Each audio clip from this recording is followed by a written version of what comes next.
Parfait. Eh bien, bienvenue. Nous sommes ravis de vous accueillir dans le cadre de cette commission d'enquête. Nous pouvons démarrer dès maintenant. Donc, mes chers collègues, pour cette seconde table ronde consacrée à la Nouvelle-Calédonie, nous sommes connectés donc avec Monsieur Louis Lefranc, haut-commissaire de la République, le lieutenant-colonel Alexandre Cara, chef de bureau de l'EMIS, Monsieur Pragash Eganadan, pardonnez-moi, directeur du service de l'État de l'agriculture, de la forêt et de l'environnement, et Monsieur Frédéric Adjé, directeur interrégional de Météo France. Donc, je vous remercie, messieurs, de votre présence à cette audition, qui, je le précise, est retransmise en direct sur le site de l'Assemblée nationale et dont l'enregistrement vidéo sera disponible à la demande.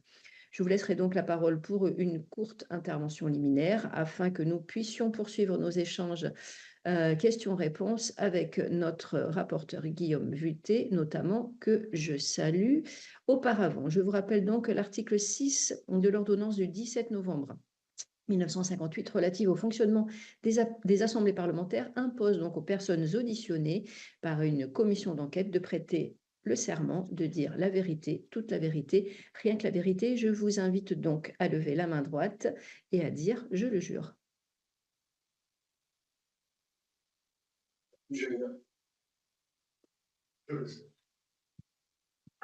Très bien. Eh bien, merci beaucoup. Et donc, eh bien, c'est à vous. Je vous laisse la parole dans l'ordre que vous le souhaitez. Nous vous écoutons. Écoutez, je vais prendre la parole le premier. Je m'appelle Louis Lefranc, je suis au commissaire de la République en Nouvelle-Calédonie.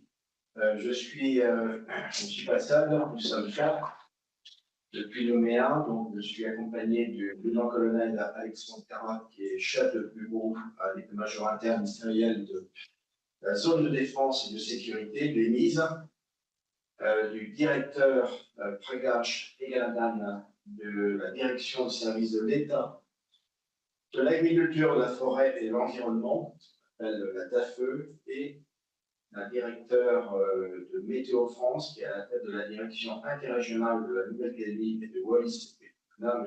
Frédéric Adjé. Voilà, donc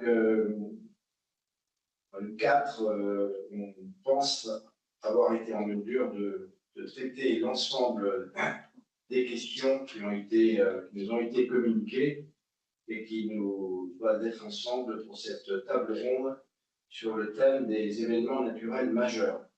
Alors, d'ores et déjà, avant de rentrer plus en détail et peut-être de laisser la parole au rapporteur, il faut que vous ayez conscience que le thème des événements naturels majeurs, ici en Nouvelle-Calédonie, c'est quand même quelque chose qui est traité prioritairement, non pas par l'État, mais par la Nouvelle-Calédonie, puisque ça relève de sa compétence. Voilà. Ça, c'est le premier point. Le second, alors, je quitte l'archipel calédonien et je vais plus vers la zone maritime qui l'entoure. Donc, il y a la zone économique exclusive, mais aussi la zone maritime. Il n'y a pas de préfet maritime ici en Nouvelle-Calédonie. C'est le haut-commissaire. Je suis donc qui assure cette fonction. Et là encore, il y a un partage des compétences très important avec le président du gouvernement de la Nouvelle-Calédonie. Je tenais à vous l'indiquer d'emblée. Voilà, c'est un territoire qui est aux confins de l'autonomie. Et donc, beaucoup de compétences ont été transférées, mais j'y reviendrai si vous le souhaitez. Voilà ce que je voulais vous dire à l'ouverture de cet échange, cette table ronde. Très bien. Est-ce que, messieurs, d'autres personnes souhaitent intervenir avant de donner la parole au rapporteur? Ou on passe directement aux questions, sinon?